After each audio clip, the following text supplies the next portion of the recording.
Entonces, este componente alfa de estas proteínas que están en la membrana postsináptica, de la célula postsináptica, tienen estas tres características. Entonces, apertura específica de la membrana postsináptica, abre los canales.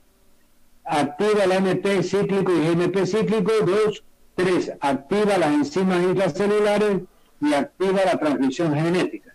Entonces, fíjense, doctor Elaine, en Gaito hay como unas 20 hojas solamente para explicar la acción de este sistema del segundo mensajero que es famoso, ¿ya? Pero yo, como le digo, lo que les voy a decir es que ustedes sepan estas 4 funciones del componente alfa de este sistema del segundo mensajero. Muy bien, vamos a seguir. Receptores excitadores. Entonces ya habíamos visto, fíjense, y los receptores excitadores, dice, la apertura de los canales de sodio y entrada al interior de la célula.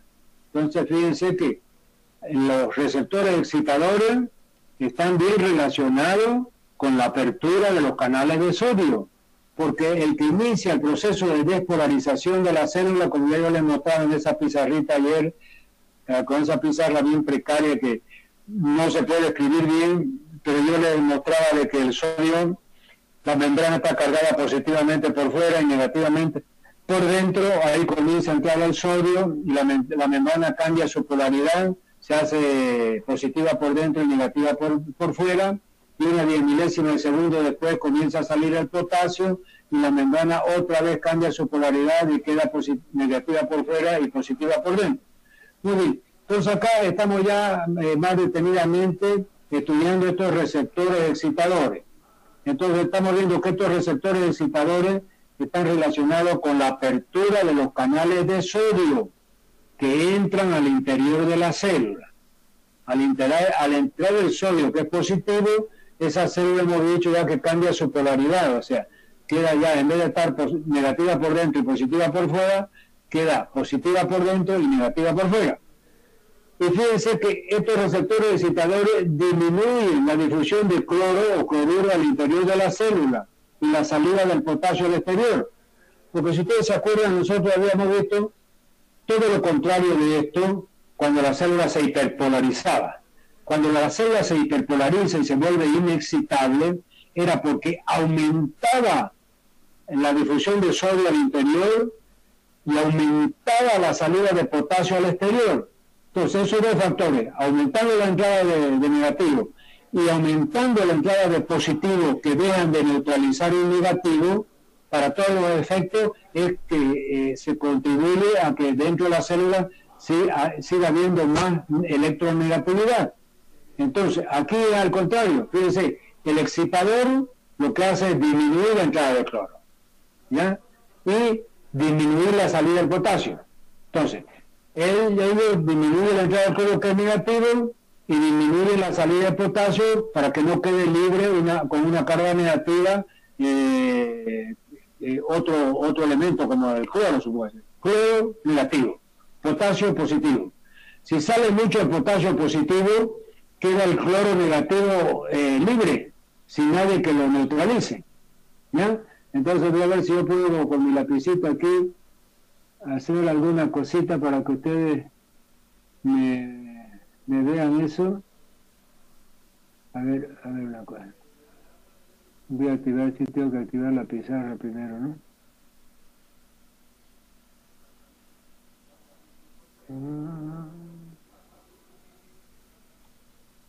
Bien, ya.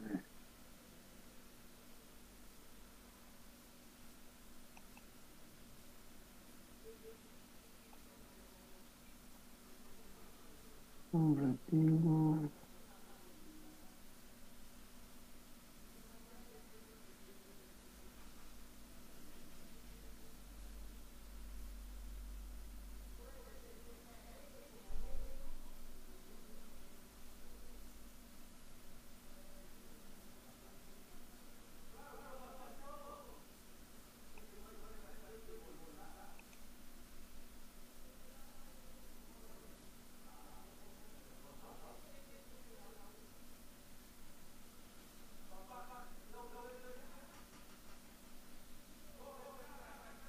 Bueno, no consigo.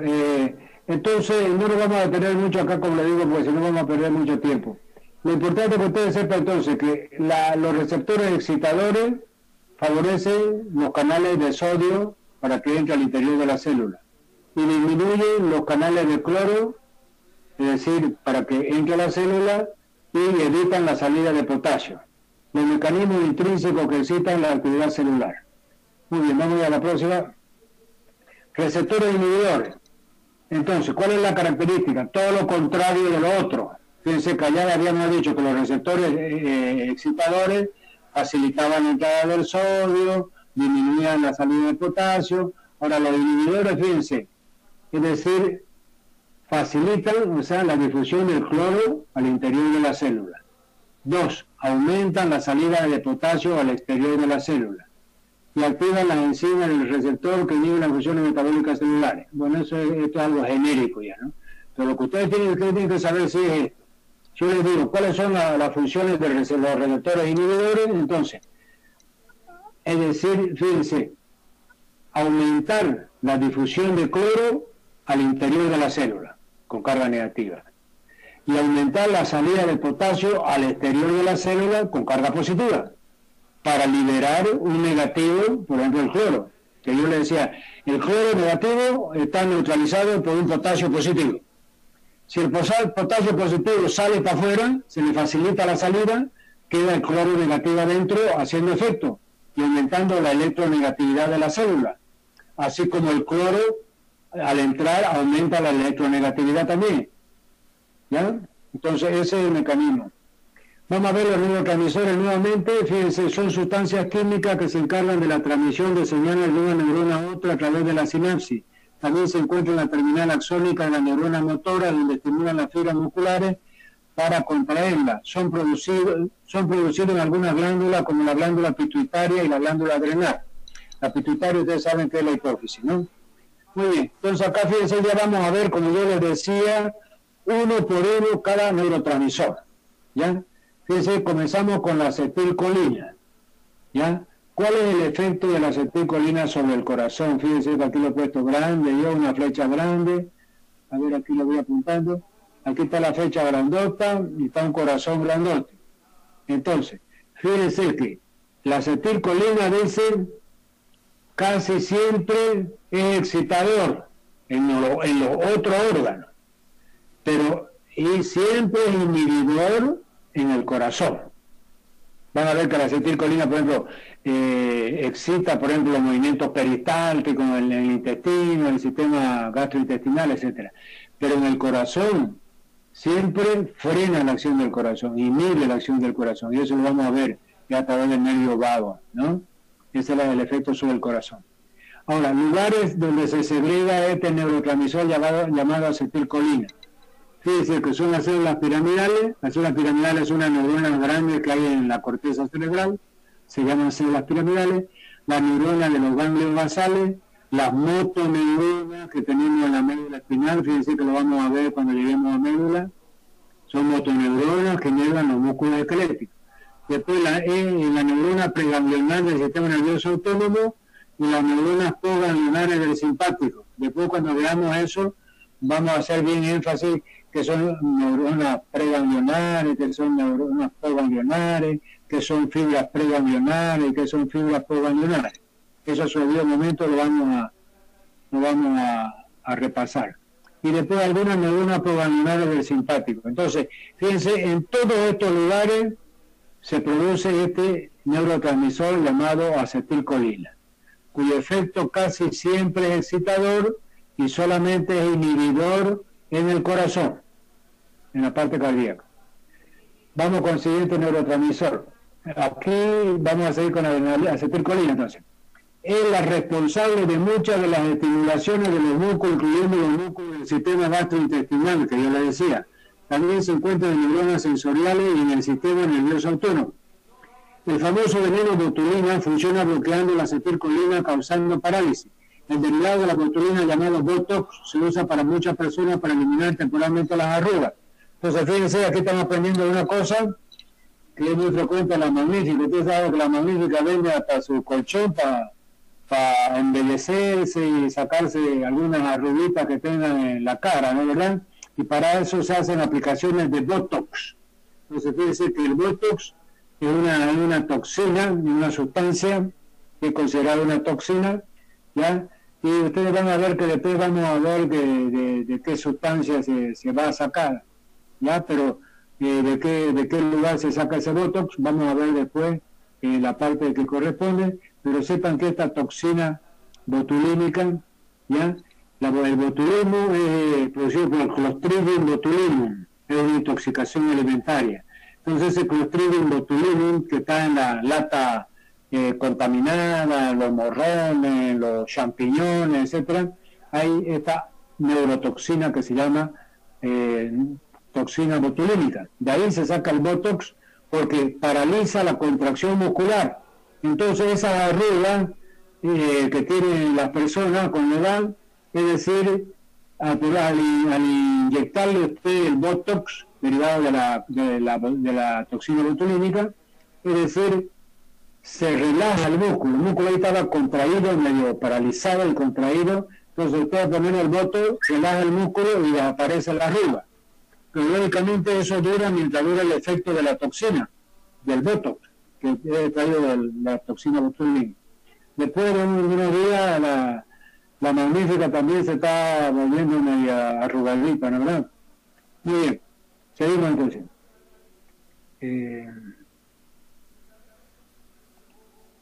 La noradrenalina, el otro neurotransmisor es noradrenalina. Fíjense que la noradrenalina habíamos visto que ya está segregada por las fibras simpáticas, a diferencia de la acetilcolina que era por las fibras parasimpáticas.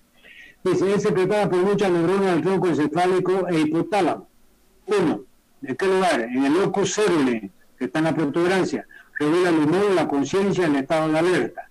2. En las neuronas postganglionares del sistema simpático. Después vamos a ver, cuando veamos el sistema simpático y parasimpático, vamos a repasar, a ver, para hacer un recuerdo de neuroanatomía, que ustedes no saben recordar cómo está formado el simpático y el parasimpático, ¿ya? Pero en esos 3 lugares va a haber noradrenalina. En la protuberancia, en el locus ceruli, en las neuronas postganglionares del simpático, siempre se segrega también noradrenalina. ¿Cuál es el efecto? Principalmente excitadora, pero en algunas áreas es inhibidora. Fíjense, principalmente excitadora, pero en algunas áreas es inhibidora.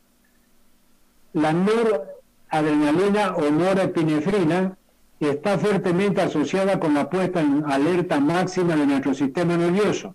Es prevalente en el sistema nervioso simpático e incrementa la tasa cardíaca y la presión sanguínea. Es también importante para la formación de memorias. Entonces, fíjense que entonces lo más destacado de esta sustancia, que es un neurotransmisor llamado noradrenalina, al producir vasoconstricción y estimulación del corazón, aumenta la fuerza de contracción, igual que la adrenalina, ¿no? El inotropismo, cronotropismo, barnotropismo, o sea, todas las principales funciones del corazón son aumentadas con esta noradrenalina y con la adrenalina, que son las llamadas catecolaminas que nosotros pasamos en farmacología en la materia, ¿no es verdad? Estas son las principales catecolaminas que se estudian en la parte de farmacología. Muy bien, entonces, fíjense que aumenta la frecuencia del corazón, aumenta la presión arterial y pone en la alerta al organismo. Si usted, por ejemplo, la persona está frente a un peligro inminente, entonces todo este sistema se va a poner en alerta. Comienza la hormona a segregar más, la glándula a segregar más adrenalina, noradrenalina, los glucocorticoides también, cortisona, hidrocortisona, todo eso es necesario para el estrés. Se produce más glucosa también para extraer la energía. Entonces todo ese sistema de alerta que necesita el organismo en situaciones de estrés, es decir, uno de los elementos que está segregado en abundancia es la noradrenalina y la adrenalina. Muy bien, sigamos. La dopamina. Fíjense que esta dopamina es otro neurotransmisor importante que ustedes conozcan, es secretado por la neurona con origen en la sustancia negra, ¿ya? Entonces fíjense, por eso es que ustedes han escuchado hablar mucho del Alzheimer, ¿no verdad? Ese tipo de demencia que es más frecuente después de los 55 años, pero a veces se produce hasta los 50 años, pero a partir de los 50 años para arriba ya puede aparecer el Alzheimer, que es un tipo de demencia que la teoría más aceptada es que se produzca por problemas en la sustancia negra, esta que estamos diciendo aquí. Este neurotransmisor llamado dopamina es secretado por la neurona con origen en la sustancia negra, ¿ya? Entonces aquí está mucho de la etiología de la enfermedad de Alzheimer, entonces en esta sustancia negra con este neurotransmisor dopamina que ya vamos a ver. También lo produce el cuerpo estriado y los ganglios basales. Es un neurotransmisor inhibitorio, lo cual significa que cuando encuentra en su camino a los receptores, bloquea la tendencia de esa neurona a disparar. La dopamina está fuertemente asociada con los mecanismos de recompensa en el cerebro. Las drogas como la cocaína, el opio, la heroína y el alcohol promueven la liberación de dopamina, al igual que lo hace la nicotina, en el caso del cigarro. Entonces, fíjense qué interesante. Este neurotransmisor llamado dopamina está presente en todas las funciones donde hay, como le digo, como una sensación de recompensa. Piensen ustedes que básicamente a veces este mecanismo produce un reflejo condicionado, por ejemplo, en los animales. Fíjense que muchas veces esos animalitos, esos perros que detectan cocaína en los aeropuertos, en los puertos, en las distintas zonas de la ciudad, es decir, lo acondicionan a través de ese reflejo de que cada vez que van y pillan un paquetito con cocaína, morfina, heroína, algún alcaloide de eso, es decir, le dan una comidita, una ración extra. Entonces lo están premiando. Es decir, el perro segrega este neurotransmisor llamado dopamina al recibir esa recompensa. Entonces, él ya se fatiga y se preocupa por detectar esa droga, porque sabe que ahí después el paquete o policía lo va a recompensar con algún alimento.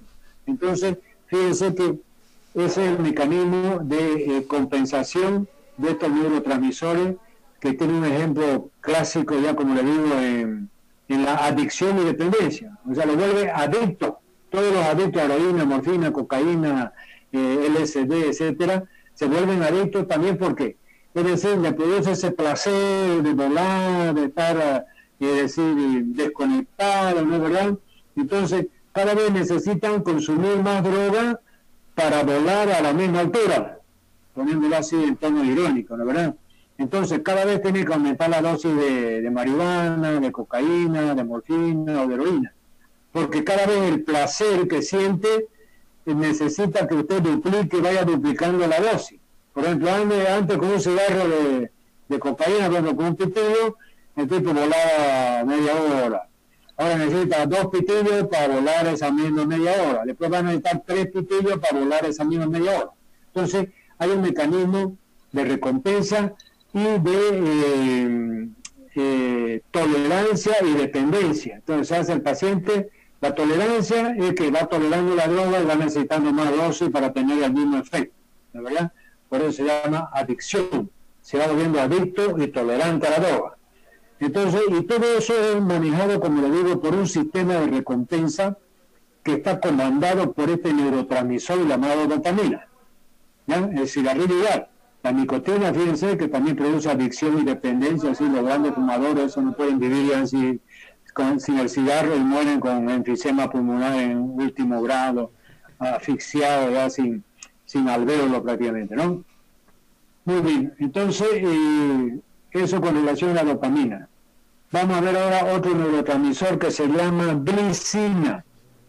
Es secretada sobre todo por la sinapsis de la médula espinal. Entonces fíjense que ya hemos visto que en la médula espinal también hay la grande motoneurona, ¿no? Así como hay las piramidales en la parte de la corteza cerebral.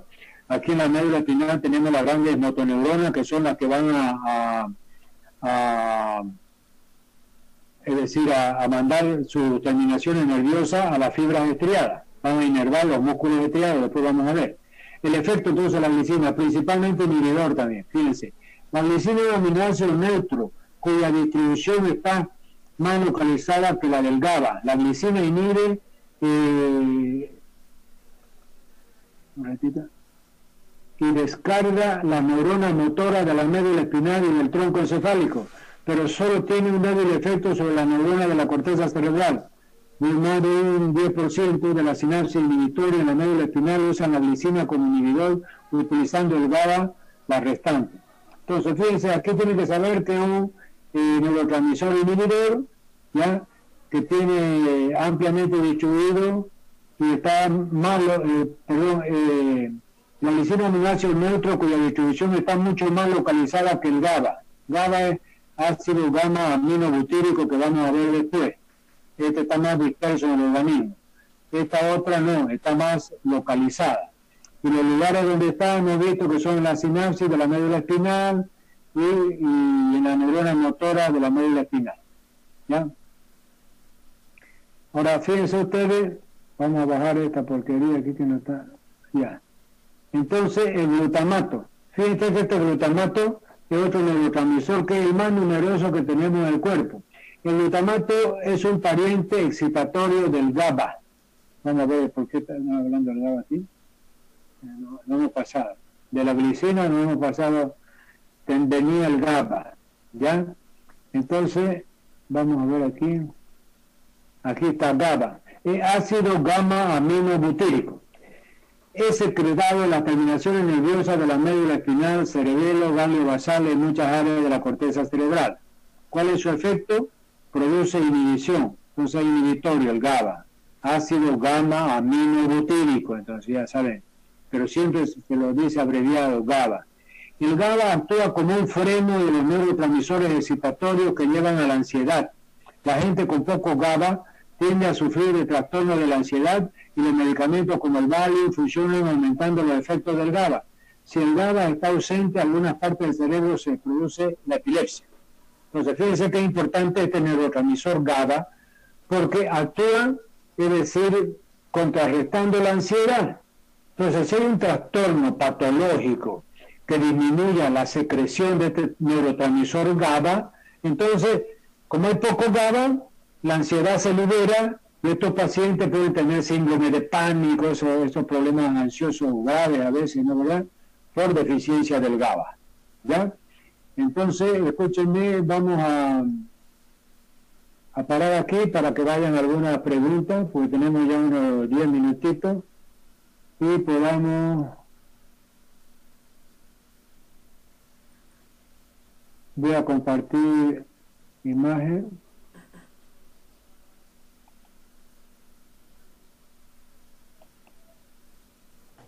Aquí vamos a compartir imagen, a ver, el chat. Vamos a abrir el chat, a ver, y algunos micrófonos ahí que estén abiertos. Pueden hacer sus preguntas, por favor. ¿Alguna duda que tengan? Buenos días. Buen día. Vanessa, adelante. Doctor, ¿será que puede explicar, por favor, la glicina? La glicina. Tendríamos que volver a ver para ver bien... espera, se repita.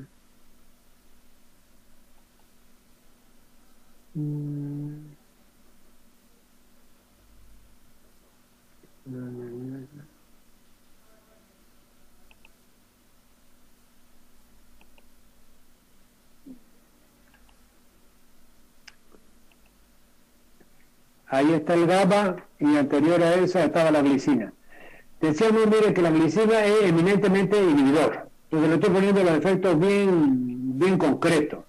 ¿Ya? Yo no voy a entrar en los detalles, a la minucia. Pero usted no puede fallar y decirme es excitador y es inhibidor. O es inhibidor y es excitador. Entonces aquí está grande, en verde, inhibidor. La glicina es un aminoácido neutro cuya distribución está mucho más localizada que la del GABA. Habíamos dicho que el GABA, el ácido gamma aminobutírico, era producido en muchas más estructuras que la glicina. La glicina se produce en estructuras bien concretas, ¿ya?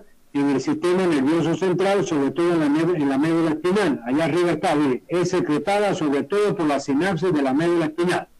Pues fíjense que casi exclusivamente ese neurotransmisor se produce a nivel de la sinapsis de médula espinal. No como los otros neurotransmisores, donde hay la fibra simpática, la fibra parasimpática, el hipotálamo, etc. Aquí es bien concreto, médula espinal. La glicina inhibe la descarga de la neurona motora de la médula espinal y del tronco encefálico. Entonces, una función importante es que inhibe la descarga de las neuronas motoras, que son las motoneuronas, de la médula espinal y del tronco encefálico. Pero solo tiene un débil efecto sobre la neurona de la corteza cerebral. Entonces, fíjense, en las dos estructuras que hay neuronas grandes, importantes, que son las motoneuronas en la médula espinal, inervando los músculos estriados, y las neuronas grandes del cerebro, de la corteza cerebral, que son las células piramidales, ¿no verdad? Entonces, fíjense que ahí en esos lugares también tienen mucho efecto en las motoneuronas, pero débil efecto en las otras neuronas grandotas que están en la corteza cerebral, que son las células piramidales. Más de un 50% de las sinapsis inhibitorias de la médula espinal usan la glicina como inhibidor. ¿Ya? Entonces, la mitad de la sinapsis de todas las neuronas de la médula espinal, el FC, fíjense que están inhibidas por la glicina. Y las restantes utilizan el GABA, el ácido gamma aminobutírico. ¿Está bien? Sí, doctor, gracias. Muy bien, a ver otra preguntita. Doctor, Buen día, doctor. ¿Será que Sí. puede preguntar, explicarme, por favor, A ver, un poquito un ratito. del glutamato? Isabel, a ver, ¿se puede explicar un poco de nuevo de la noradrenalina, por favor? La noradrenalina, ya no quiero volver ahí a ver porque no sé si me da el tiempo, pero la noradrenalina y la adrenalina, ustedes van a ver después cuando hablamos de la parte de endocrino, se producen en las terminaciones nerviosas simpáticas, ¿no verdad? Pero tienen un momento de producción también en las suprarrenales, en la parte del central de las suprarrenales. Ahí terminan de fabricarse la adrenalina y noradrenalina, sobre todo la adrenalina, porque la noradrenalina es en las terminaciones nerviosas simpáticas. Los efectos de estas dos hormonas llamadas catecolamina son producir vasoconstricción, ¿qué quiere decir? Reducen la luz del vaso, y al producir vasoconstricción aumentan la presión arterial, ¿ya? Y aumentan la fuerza de contracción del corazón, su inotropismo positivo se llama, y aumentan la frecuencia cardíaca. Entonces todo eso hace que aumente el volumen de sangre, el gasto cardíaco, la volemia, etcétera. Entonces ese es el efecto principal de las catecolaminas. Y las principales catecolaminas naturales son adrenalina y noradrenalina. Después tenemos otras catecolaminas que ya son sintéticas. Por ejemplo, el salbutamol, la fenilefrina, etcétera, esas ya son sintéticas. Pero las naturales que se producen en el organismo es adrenalina y noradrenalina, que son importantísimas porque aumentan la presión arterial y aumentan la fuerza de contracción del corazón. ¿Está bien? Hola. ¿Aló? ¿No hay nadie?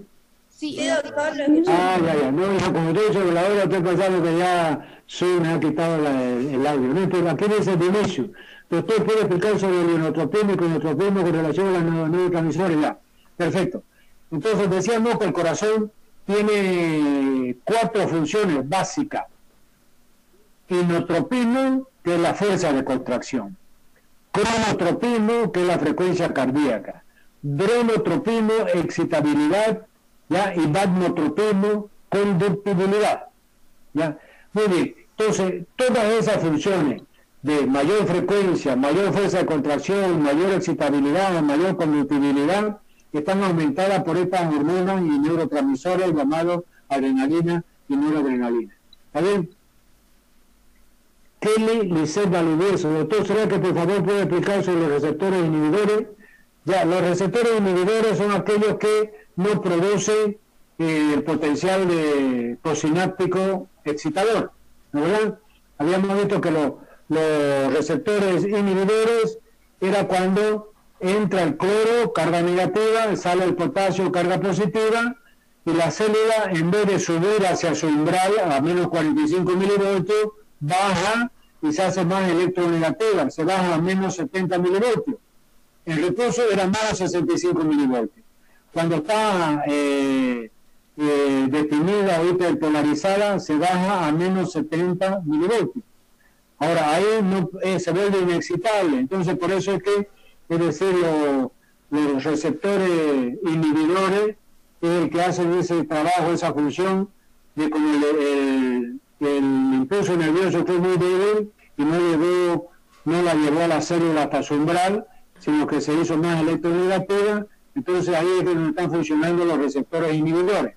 En vez de producir un potencial prosináptico excitador, la célula nerviosa produce un potencial prosináptico inhibidor. A ver, Andrea Gómez, doctor, ¿puede explicar los canales iónicos? Ya, los canales iónicos habíamos visto cuando vimos el transporte de membrana. No sé si ustedes se acuerdan o no sé si usted no está bien en esa clase, pero yo vi el transporte de membrana, transporte activo y transporte pasivo. Y vi que el transporte pasivo no usaba energía, iba a favor de un gradiente de concentración. Y puede utilizar la forma facilitada que se llama.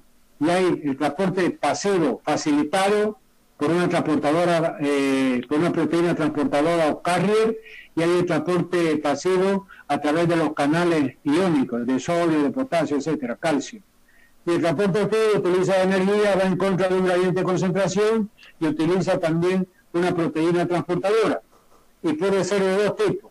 Primario, cuando utiliza la energía del ATP, y secundario, cuando utiliza la energía por la diferencia de carga positiva y negativa, o sea, positiva por fuera de la célula y negativa por dentro. Ahí esa diferencia de carga produce una polaridad, produce una corriente eléctrica, y la energía de ahí la saca el transporte activo secundario. Sin embargo, el transporte activo primario va a sacar la energía del ATP. ¿Está bien? A ver, otro más. Muy bien, ya no hay más preguntas ahí, ¿no? Todo bien entonces, Andrea, con el transporte de membrana. ¿Sí? Hola, hola. Sí, doctor, gracias. Ya, perfecto. Entonces, vamos a ir parando por aquí, pero en cualquier momento se corta la comunicación. A ver, gracias por venir. Abríense, no quiero tener una resfriada la próxima sesión. Vayan estudiando. Un abrazo grande a todos. Cuídense por el coronavirus. ¿Ya?